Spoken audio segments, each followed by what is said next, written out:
L'eau tombait goutte à goutte sur mon MacBook. Encore.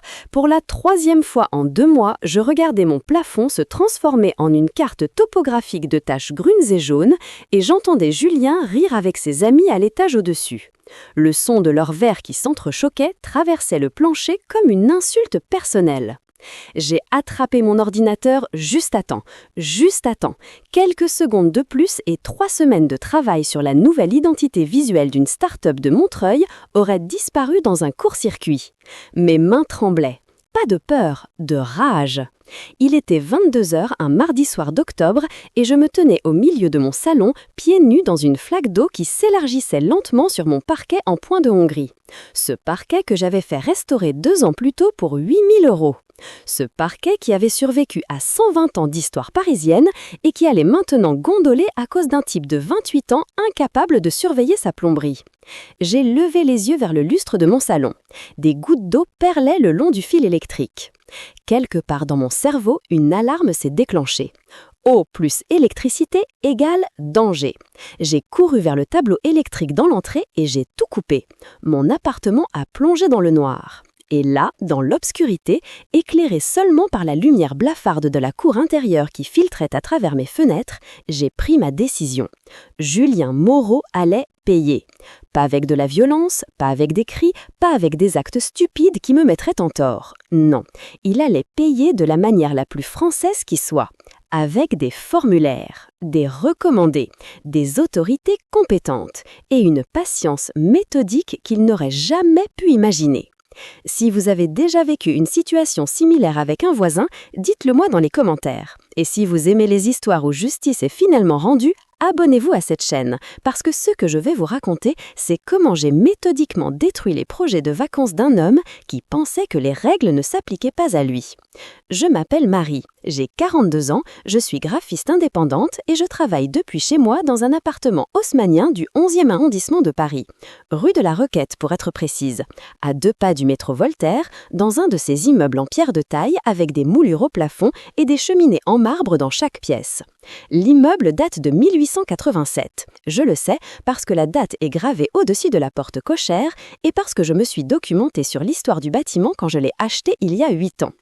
Acheter cet appartement avait été le projet de ma vie. 12 ans d'économie, un crédit sur 25 ans que je rembourse encore. 72 mètres carrés au 3e étage avec une vue sur la cour intérieure plantée de glycine et un vieux marronnier qui doit avoir l'âge de l'immeuble. Le matin, quand je prends mon café sur le petit balcon de ma chambre, j'entends les oiseaux chanter comme si je n'étais pas au cœur de Paris. C'est pour ça que j'ai choisi cet endroit, pour cette paix, pour ce sentiment d'avoir trouvé mon refuge dans une ville qui n'en offre pas beaucoup. Mon bureau est installé dans ce qui était autrefois une chambre de bonne rattachée à l'appartement. 7 mètres carrés sous les toits, avec une lucarne qui donne sur les cheminées de zinc du quartier. J'y ai installé mon poste de travail, mes écrans, ma tablette graphique et une étagère remplie de livres sur le design et la typographie. C'est là que je passe mes journées à créer des logos, des chartes graphiques, des mises en page pour des clients qui vont du petit commerce de proximité aux startups de la tech française. Avant Julien, mon voisin du dessus était Monsieur Blanchard, André Blanchard, un ancien comptable à la retraite qui vivait seul depuis le décès de sa femme en 2015. Je ne l'entendais jamais. Parfois, le dimanche matin, je percevais le son feutré de France Musique à travers le plafond, mais c'était tout. Quand je le croisais dans l'escalier, il me saluait poliment, s'enquérait de ma santé et de mon travail et continuait son chemin. 30 ans qu'il habitait là. 30 ans de cohabitation parfaite avec les autres résidents. Il est parti en maison de retraite en mars dernier. Sa fille, qui vit à Lyon, a mis l'appartement en vente. Il s'est vendu en 3 semaines. Le marché immobilier du 11e, vous comprenez, tout part vite, tout part cher. Quand j'ai appris qu'un jeune cadre allait emménager au-dessus de moi, j'ai été optimiste.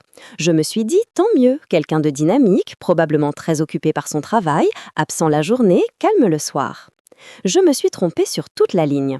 Julien Moreau a emménagé le 1er avril. Je m'en souviens parce que j'ai pensé que c'était peut-être un signe, une mauvaise blague du calendrier. Il est arrivé avec une équipe de déménageurs qui ont fait trembler tout l'immeuble pendant 8 heures. Meubles lourds traînés sur le parquet sans protection, cartons jetés au sol, éclats de rire et musique à fond. J'ai serré les dents en me disant que c'était normal, qu'un déménagement est toujours bruyant, que ça n'arriverait qu'une fois. Le soir même, j'ai frappé à sa porte pour me présenter. C'est ce qu'on fait dans un immeuble parisien. On fait connaissance avec ses voisins, on établit les bases d'une cohabitation civilisée. Il a ouvert la porte en survêtement de marque, téléphone à la main, visiblement en pleine conversation. Il m'a regardé avec un sourire poli, mais pressé. Je lui ai dit bonjour, je suis Marie, j'habite juste en dessous, bienvenue dans l'immeuble. Il m'a serré la main rapidement, m'a dit merci, c'est gentil, je dois vous laisser, on se voit bientôt. Et il a refermé la porte. J'aurais dû comprendre à ce moment-là, ce regard qui glisse sur vous sans vraiment vous voir, cette manière de vous faire sentir que vous l'interrompez dans quelque chose de plus important.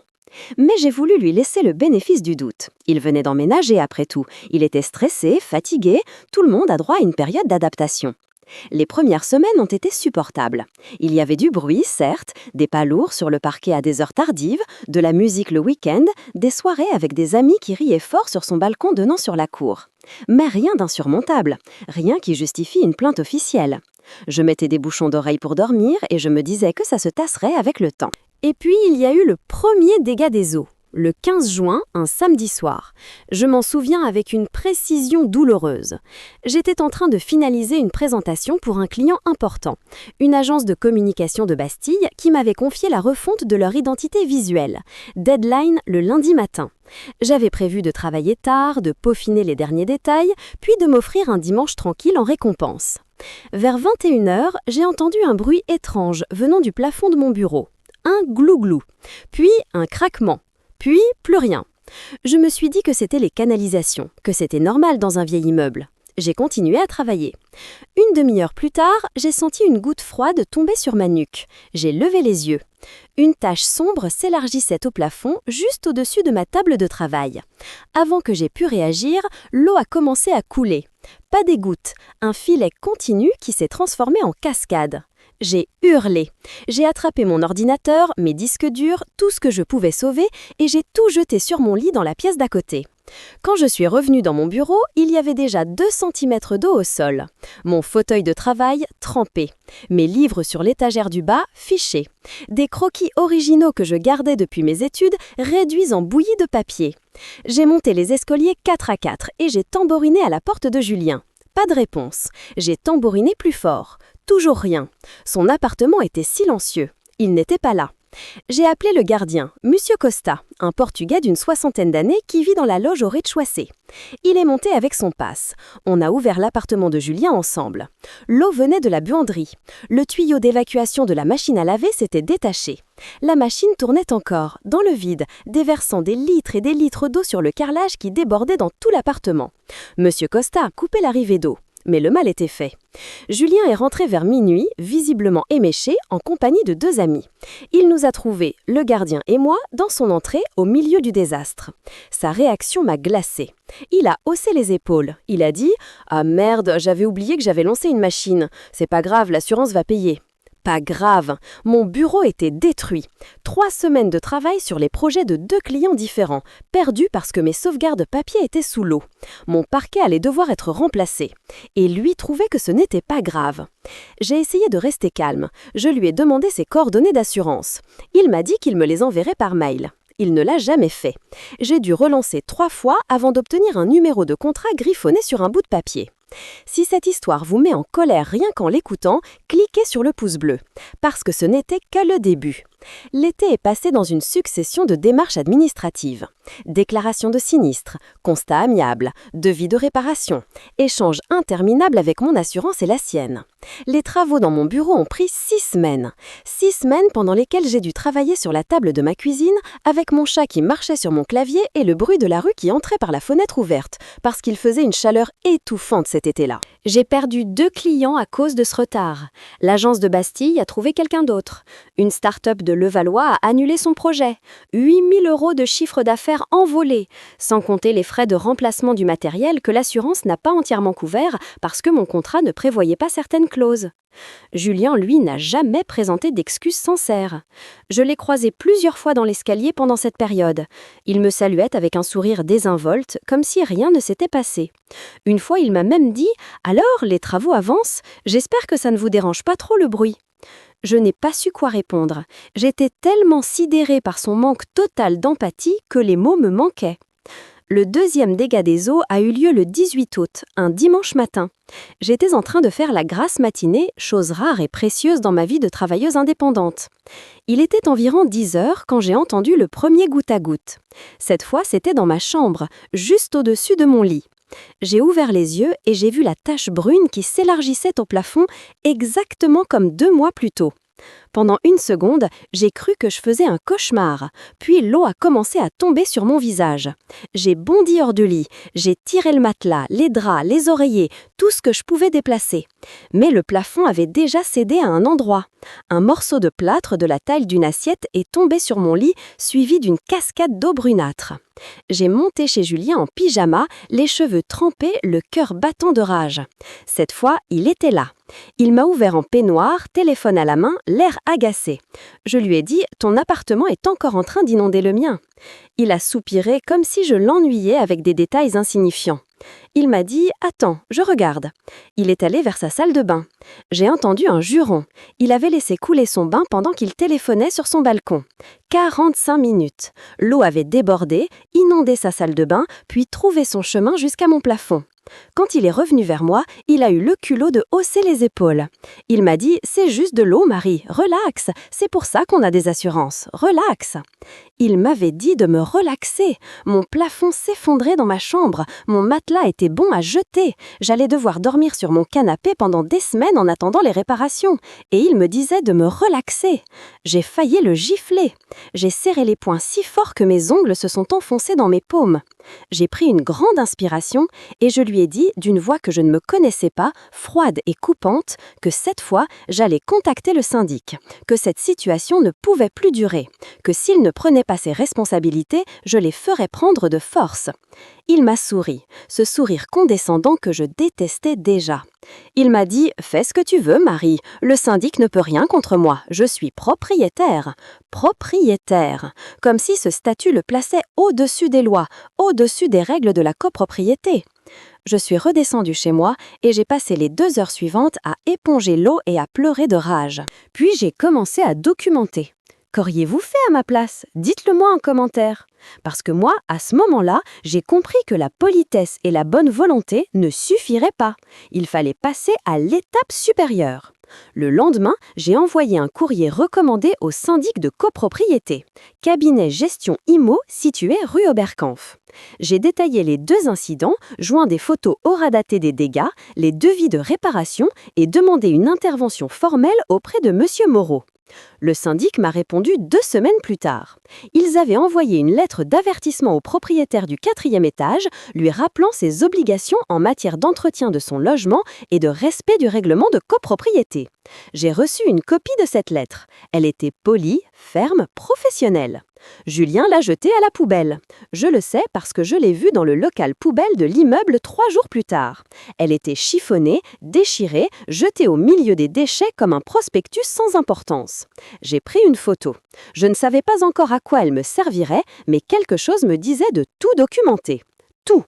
Les semaines suivantes, j'ai réparé ma chambre à mes frais en attendant les remboursements d'assurance qui n'arrivaient pas. J'ai dormi sur mon canapé-lit, celui que je gardais pour les amis de passage et qui était trop petit pour ma taille. Je me réveillais chaque matin avec des douleurs dans le dos et une rancœur grandissante. Pendant ce temps, Julien continuait sa vie comme si de rien n'était. Je l'entendais recevoir des amis le week-end. Des soirées qui duraient jusqu'à 2 ou 3 heures du matin. De la musique électro dont les basses traversaient mon plafond fraîchement réparé. Des éclats de rire, des conversations bruyantes sur le balcon, des bruits de pas lourds au-dessus de ma tête quand j'essayais de dormir.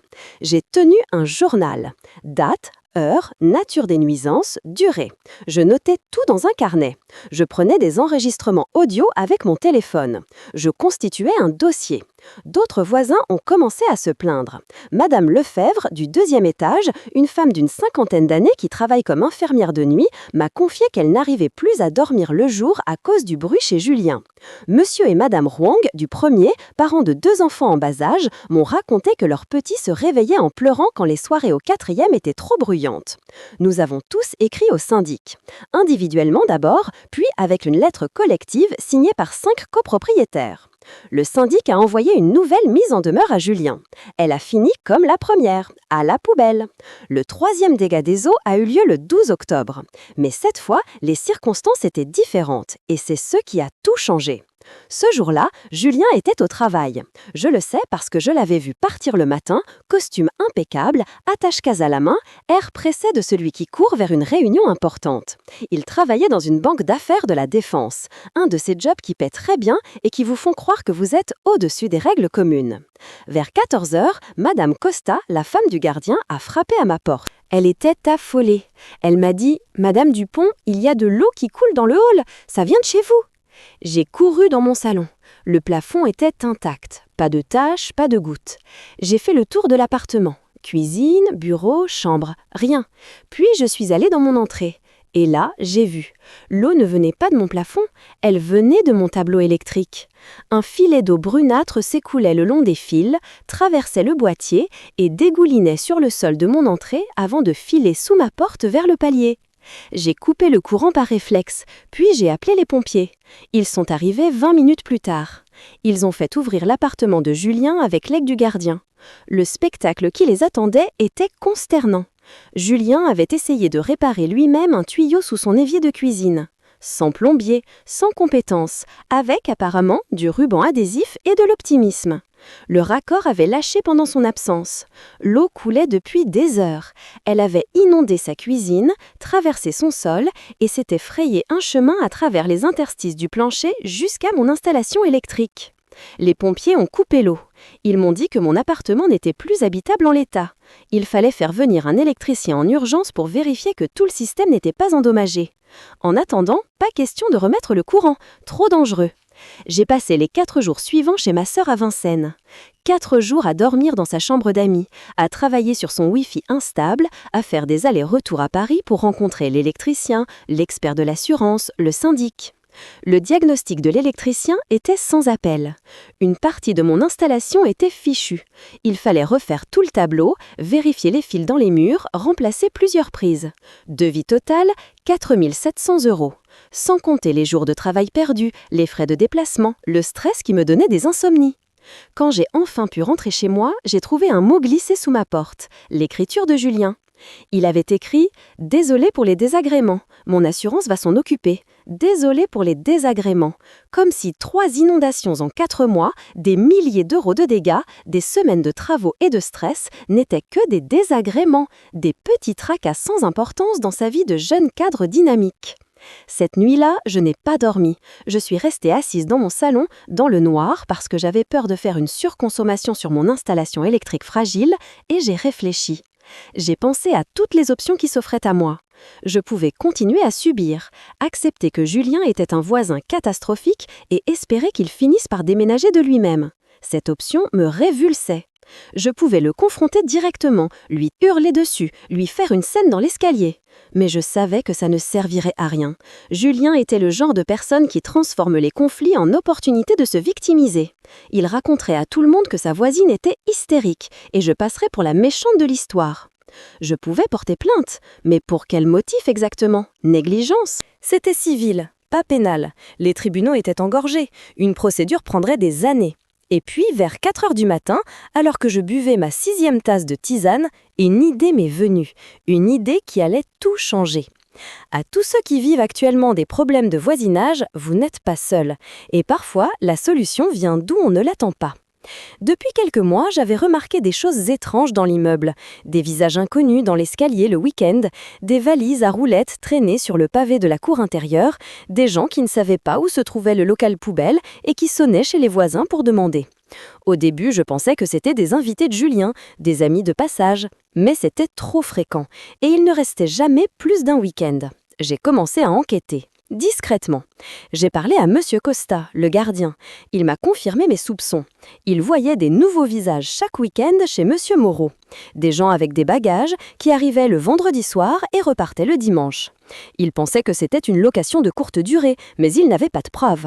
J'ai cherché sur Internet. Airbnb, Booking, Abritel. J'ai tapé des mots-clés. Appartement Paris 11e, location week-end Bastille, haussmannien charme Paris. Et je l'ai trouvé. L'annonce était magnifique. Photo professionnelle de l'appartement de Julien, parquet ciré, moulure au plafond, vue sur cour arborée. Le texte vantait le charme de l'immeuble historique, la proximité des bars et restaurants de la rue de la Roquette, l'atmosphère authentique de Vieux Paris. Prix 180 € la nuit, minimum 2 nuits. J'ai senti mon cœur battre plus vite. Je tenais quelque chose. En France, la location touristique de courte durée est strictement encadrée, surtout à Paris. Il faut une autorisation de changement d'usage délivrée par la mairie. Il faut déclarer l'activité et obtenir un numéro d'enregistrement qui doit figurer sur toutes les annonces. Il faut collecter et reverser la taxe de séjour. Et surtout, dans une copropriété, il faut vérifier que le règlement de copropriété autorise ce type de location. J'ai ressorti mon exemplaire du règlement de copropriété, celui qu'on m'avait remis quand j'avais acheté l'appartement. Je l'ai lu en entier, ce que je n'avais jamais fait auparavant.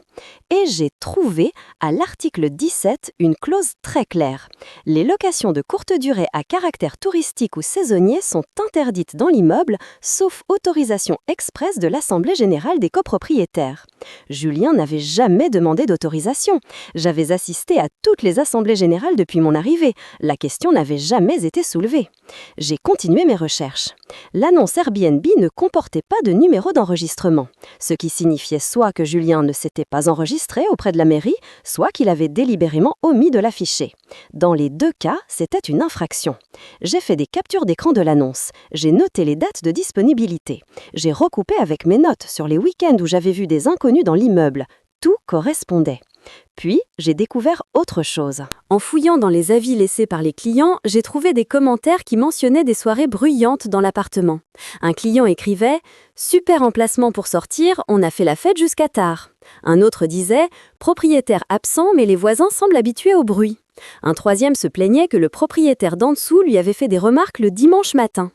Le propriétaire d'en dessous, c'était moi. Et je n'avais jamais fait de remarques à des clients Airbnb. Je ne savais même pas que l'appartement était loué. Ces commentaires confirmaient que le bruit des week-ends ne venait pas seulement des soirées personnelles de Julien. Une partie venait de ses locataires touristiques, des gens qui payaient pour un week-end à Paris et qui en profitaient pour faire la fête dans un immeuble résidentiel. J'ai passé les 3 semaines suivantes à constituer un dossier. J'ai rassemblé toutes les preuves que je pouvais trouver. Les captures d'écran de l'annonce Airbnb, avec les dates et les prix. Le calendrier des disponibilités, qui montrait que l'appartement était loué presque tous les week-ends depuis avril. Les avis des clients qui mentionnaient le bruit et les soirées. Les photos aura datées des dégâts des 3 inondations. Les devis et factures de réparation. Les courriers échangés avec le syndic et les réponses qu'ils avaient envoyées à Julien. La photo de la lettre d'avertissement jetée à la poubelle. Mon journal des nuisances sonores avec date, heure et durée. Les témoignages écrits d'autres voisins que j'avais sollicités et qui avaient accepté de rédiger des attestations. J'ai aussi fait mes recherches juridiques. J'ai lu tout ce que je pouvais trouver sur la réglementation des meublés touristiques à Paris. J'ai découvert que les amendes pouvaient atteindre 50 000 € pour une location non déclarée, que la taxe de séjour non reversée donnait lieu à des pénalités, que les assurances habitation comportaient souvent des clauses excluant les activités de location touristique non déclarées. J'ai consulté une avocate spécialisée en droit immobilier, Maître Fontaine, recommandée par ma sœur qui avait eu des problèmes avec son propre syndic quelques années plus tôt. Elle a examiné mon dossier.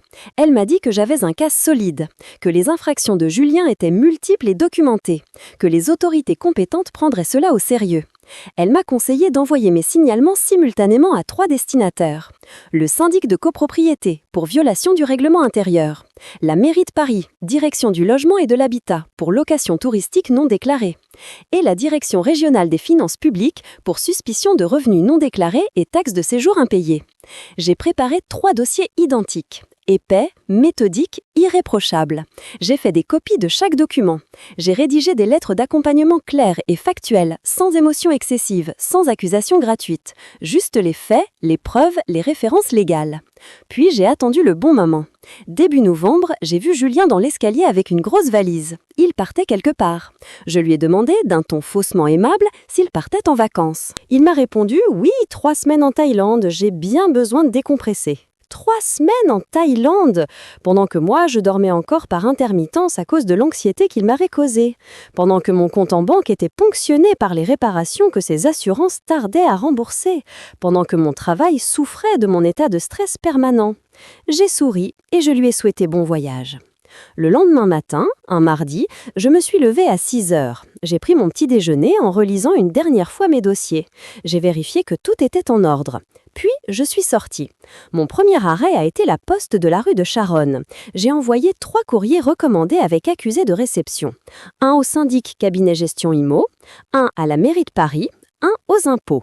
Mon deuxième arrêt a été la mairie du 11e arrondissement. J'ai déposé un signalement en personne au guichet de la direction du logement. L'agent qui m'a reçu a feuilleté mon dossier, a haussé les sourcils et m'a dit qu'il transmettrait immédiatement au service compétent. Il a ajouté que ce type de fraude était une priorité pour la ville de Paris. Mon troisième arrêt a été le siège du syndic, rue Oberkamp. J'ai demandé à voir le gestionnaire de notre immeuble. Je lui ai remis le dossier en main propre. Je lui ai expliqué la situation calmement, professionnellement.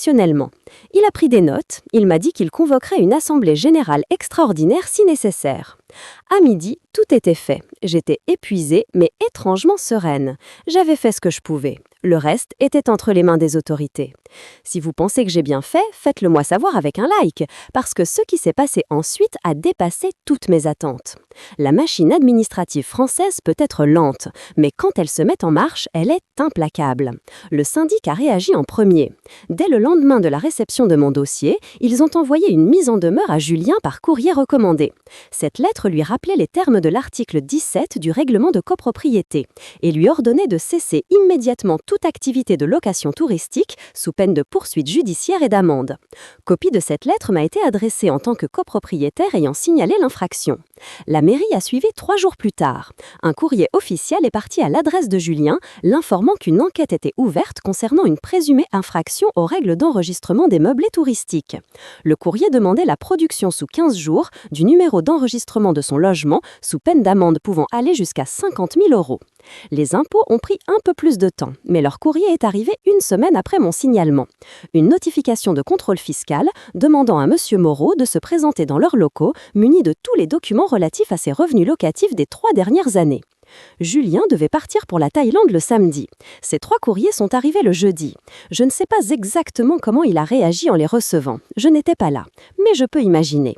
Le choc, la panique, la réalisation soudaine que sa petite combine tranquille venait de lui exploser à la figure. Ce que je sais, c'est que son vol a décollé sans lui. Il a annulé son voyage. Je l'ai appris par Monsieur Costa qu'il l'avait croisé dans l'escalier ce samedi-là, l'air défait, traînant sa valise vers son appartement au lieu de la descendre vers la rue. Les semaines suivantes ont été un festival de conséquences. Le syndic a convoqué une assemblée générale extraordinaire début décembre. L'ordre du jour était clair, violation du règlement de copropriété par le propriétaire du lot numéro 47. Julien était convoqué. Il a dû se présenter devant tous les copropriétaires et s'expliquer. J'étais présente à cette assemblée. Je me souviens de son visage quand il est entré dans la salle. Pâle, tendu, plus de sourire condescendant, plus d'air supérieur. Il ressemblait à un écolier convoqué chez le directeur. Le syndic a présenté les faits. L'activité de location touristique non autorisée, les preuves accumulées, les 3 dégâts des eaux, les plaintes pour nuisances sonores, le non-respect répété des règles de la copropriété. Julien a tenté de se défendre. Il a dit qu'il ne savait pas que c'était interdit, qu'il pensait que c'était juste pour arrondir ses fins de mois, qu'il allait arrêter immédiatement. Personne ne l'a cru. Les autres copropriétaires le regardaient avec un mélange de mépris et d'exaspération. Madame Lefebvre, l'infirmière du 2e, a pris la parole pour raconter ses nuits blanches à cause du bruit. Monsieur Wang a parlé de ses enfants réveillés en pleurs. Même Monsieur Costa, habituellement si discret, a témoigné des allées et venues incessantes de touristes dans l'immeuble. Le vote a été unanime, moins la voix de Julien, évidemment. Une amende de 5 000 € pour violation du règlement de copropriété. Une interdiction formelle et définitive de toute location de courte durée. La menace d'une action judiciaire en cas de récidive. Julien a encaissé le coup. Il n'avait pas le choix. Mais ce n'était que le début. La mairie de Paris a finalisé son enquête en janvier. Julien n'avait jamais enregistré son logement. Il n'avait jamais déclaré son activité. Il n'avait jamais collecté ni reversé la taxe de séjour. L'amende totale s'est élevée à 25 000 €. 25 000 € pour quelques week-ends de location non déclarés. Les impôts ont été encore plus sévères. Le contrôle fiscal a révélé que Julien avait perçu, sur 3 ans, plus de 40 000 € de revenus locatifs qu'il n'avait jamais déclarés. Avec les pénalités, les intérêts de retard et les majorations, le redressement fiscal s'est monté à près de 30 000 €. Au total, entre l'amende du syndic, les pénalités de la mairie et le redressement fiscal, Julien devait plus de 60 000 € aux différentes autorités. Et ce n'était pas fini. Vous avez votre propre histoire de voisin cauchemardesque? Racontez-la dans les commentaires. J'adore savoir si quelqu'un a vécu pire. Le coup de grâce est venu de son assurance, celle-là même qu'il invoquait à chaque inondation comme une baguette magique qui résolvait tous les problèmes. Quand l'assureur a reçu ma déclaration de sinistre pour le 3e dégât des eaux, celui qui avait détruit mon installation électrique, il a ouvert une enquête. C'est la procédure standard pour les sinistres répétés et coûteux. Il vérifie les circonstances, il cherche d'éventuelles fraudes, il s'assure que le contrat s'applique bien. Et là, ils ont découvert l'activité de location touristique. Le contrat d'assurance habitation de Julien était un contrat standard pour propriétaires occupants. Il couvrait les dégâts des eaux, les incendies, les vols, les responsabilités civiles liées à l'occupation personnelle du logement. Il ne couvrait pas, et c'était écrit noir sur blanc dans les conditions particulières, les activités commerciales ou locatives non déclarées à l'assureur. Or, Julien louait son appartement à des touristes sans avoir prévenu son assurance, sans avoir souscrit de contrat adapté, sans avoir payé les surprimes correspondantes. L'assureur a annulé sa garantie rétroactivement. Tous les sinistres survenus depuis le début de son activité locative, c'est-à-dire depuis avril, n'étaient plus couverts, y compris les 3 dégâts des eaux chez moi. Julien a reçu une lettre l'informant qu'il devrait rembourser toutes les indemnités déjà versées à mon assurance et prendre en charge personnellement tous les dommages restants. Le montant total des réparations chez moi pour les 3 inondations s'élevait à un peu plus de 15 000 €. 15 000 € qu'il allait devoir me payer de sa poche. J'ai reçu cette nouvelle par un courrier de mon propre assureur. Il m'informait que le responsable des sinistres avait perdu sa couverture et qu'une procédure de recouvrement allait être engagée contre lui pour obtenir le remboursement intégral des frais. J'ai lu cette lettre 3 fois. Puis j'ai ri. Pour la première fois depuis des mois, j'ai ri. Julien m'a contacté quelques jours plus tard. Un SMS, le premier message qu'il m'envoyait directement depuis le début de cette histoire. Il écrivait « Marie, je crois qu'on devrait discuter. Je passe vers 19 h si tu es là. » J'ai hésité à répondre. Puis j'ai accepté, par curiosité plus que par nécessité. Il est arrivé à l'heure dite. Je l'ai fait entrer dans mon salon. Il était méconnaissable, les traits tirés, le teint gris, l'air épuisé. Plus aucune trace de l'arrogance qui le caractérisait. Il s'est assis sur mon canapé, celui sur lequel j'avais dormi pendant des semaines à cause de lui, et il m'a regardé avec des yeux de chien battu. Il m'a dit « Marie, je sais que j'ai merdé. Je suis vraiment désolée pour tout ce qui s'est passé. Je ne me rendais pas compte. J'aurais dû être plus prudent, plus respectueux. Je comprends maintenant. » J'ai attendu la suite, parce qu'il y avait forcément une suite. Il a continué. Il m'a dit qu'il était dans une situation financière catastrophique, que les amendes et le redressement fiscal l'avaient saigné, qu'il avait dû emprunter de l'argent à ses parents, que son voyage en Thaïlande qu'il avait économisé pendant 1 an était tombé à l'eau, que sa copine l'avait quitté parce qu'elle en avait marre de ses problèmes, qu'il ne dormait plus, qu'il avait des crises d'angoisse, qu'il avait dû consulter un médecin. Puis, il m'a demandé si on pouvait trouver un arrangement, pour les 15 000 € de réparation, s'il pouvait payer en plusieurs fois, s'il pouvait avoir un délai. J'ai réfléchi. Une partie de moi voulait lui dire non, lui rendre la monnaie de sa pièce, le faire souffrir comme il m'avait fait souffrir pendant des mois. Mais une autre partie de moi, celle qui est restée intacte malgré tout, celle qui croit encore en la décence et en la possibilité pour les gens de changer, cette partie-là a pris le dessus. Je lui ai dit que je ne pouvais pas effacer les dégâts ni les conséquences de ses actes, mais que j'étais prête à accepter un échelonnement du paiement si ça lui permettait de s'en sortir, à condition qu'il signe un document reconnaissant sa dette et s'engageant à respecter le calendrier. Il a accepté. Il m'a remercié avec ce qui semblait être de la sincérité. Il est parti en me promettant de faire établir le document par son avocat. Je l'ai reçu 1 semaine plus tard. Un engagement de paiement en 10 mensualités. Signé, daté, parfaitement légal. Julien a tenu parole pendant 3 mois. Puis il m'a annoncé qu'il vendait son appartement. Il ne pouvait plus supporter de vivre dans cet immeuble, m'a-t-il dit. Trop de mauvais souvenirs, trop de regards hostiles des autres copropriétaires. Il voulait repartir à zéro ailleurs. L'appartement s'est vendu en février. Julien a soldé sa dette envers moi avec le produit de la vente. Il a déménagé quelque part en banlieue. Je ne sais pas où exactement et franchement, je m'en moque. D'où regardez-vous cette vidéo? Dites-moi dans quelle région vous habitez. Je suis curieuse de savoir si les problèmes de voisinage sont aussi fréquents ailleurs qu'à Paris.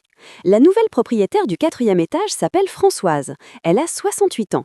Elle est institutrice à la retraite, elle vit seule avec un chat tigré qui s'appelle Mozart. Elle a emménagé fin mars avec l'aide de ses 2 fils et de sa belle-fille. Le déménagement s'est fait dans le calme et la bonne humeur.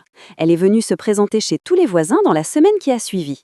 Elle m'a apporté un pot de confiture de figues qu'elle avait faite elle-même. Depuis, je ne l'entends presque jamais. Parfois, le dimanche matin, je perçois le son feutré de France Inter à travers le plafond. Parfois, je la croise dans l'escalier et on discute quelques minutes de la météo, du quartier, de nos chats respectifs. Elle me demande des nouvelles de mon travail, je lui demande des nouvelles de ses petits-enfants. Le mois dernier, elle m'a invitée à prendre le thé chez elle. Elle m'a fait visiter son appartement, celui-là même où Julien avait causé tant de dégâts. Elle l'a entièrement redécoré. Des couleurs chaudes, des meubles anciens, des plantes vertes partout. C'est devenu un endroit accueillant et paisible. En partant, elle m'a donné une boîte de sablés qu'elle avait préparée pour moi. Des petits gâteaux au beurre et à la fleur de sel, comme ceux que faisait ma grand-mère. J'ai failli pleurer. Ces derniers mois m'ont appris plusieurs choses. D'abord, que la patience est une arme. Face à quelqu'un qui vous manque de respect, la réaction instinctive est de s'énerver, de crier, de confronter. Mais ça ne marche pas, ça vous met en position de faiblesse. Ça donne à l'autre une excuse pour vous ignorer ou vous discréditer. La vraie force, c'est de garder son calme, de documenter, de construire un dossier irréprochable et d'attendre le bon moment. Ensuite, que la loi française protège ceux qui la respectent. Notre système administratif peut sembler lourd, complexe, inefficace. Mais il existe des règles, des procédures, des recours. Il suffit de les connaître et de les utiliser. Le syndic, la mairie, les impôts, les assurances, tous ces organismes peuvent devenir vos alliés si vous savez leur présenter un dossier solide. Enfin, que la justice n'est pas toujours spectaculaire. Il n'y a pas eu de scène dramatique, pas de confrontation violente, pas de revanche éclatante. Il y a eu des courriers recommandés, des formulaires, des procédures administratives. C'est moins satisfaisant pour l'ego, mais c'est infiniment plus efficace. Et c'est légal. Julien a payé le prix de son arrogance et de son irresponsabilité. Pas parce que je me suis vengée, parce que j'ai simplement informé les autorités compétentes de ce qu'ils faisaient et qu'elles ont appliqué la loi. Aujourd'hui, ma vie a retrouvé sa sérénité. Mon appartement est réparé. Mon bureau fonctionne parfaitement. Mon parquet a été poncé et vitrifié. Mon plafond est blanc et intact. Je dors dans mon lit, dans ma chambre, sans craindre de me réveiller sous une cascade d'eau. Je travaille toujours depuis chez moi. J'ai retrouvé les 2 clients que j'avais perdus pendant la période des travaux. J'en ai gagné de nouveaux. Mon activité se porte bien. Le soir, quand je m'installe sur mon balcon pour regarder le soleil se coucher derrière les toits de Paris, j'entends parfois Mozart miauler au-dessus de ma tête ou Françoise qui arrose ses plantes en fredonnant. Ce sont des bruits de vie normale, de cohabitation respectueuse, de voisinage comme il devrait être. Il m'arrive encore de penser à Julien. Pas avec rancœur, plus maintenant. Plutôt avec une forme de compassion distante. Il avait 28 ans, un bon salaire, un bel appartement, et il a tout gâché par excès de confiance et manque de considération pour les autres. J'espère qu'il a tiré les leçons de cette expérience. J'espère qu'il est devenu un meilleur voisin pour ceux qui vivent aujourd'hui autour de lui. Mais ce n'est plus mon problème. Si vous avez aimé cette histoire, abonnez-vous à la chaîne pour ne pas manquer les prochaines. Et si vous avez vous-même vécu une situation de voisinage difficile, racontez-la dans les commentaires. Chaque histoire mérite d'être entendue. Chaque personne qui a subi l'irresponsabilité d'un voisin mérite de savoir qu'elle n'est pas seule. Merci de m'avoir écouté jusqu'au bout, prenez soin de vous.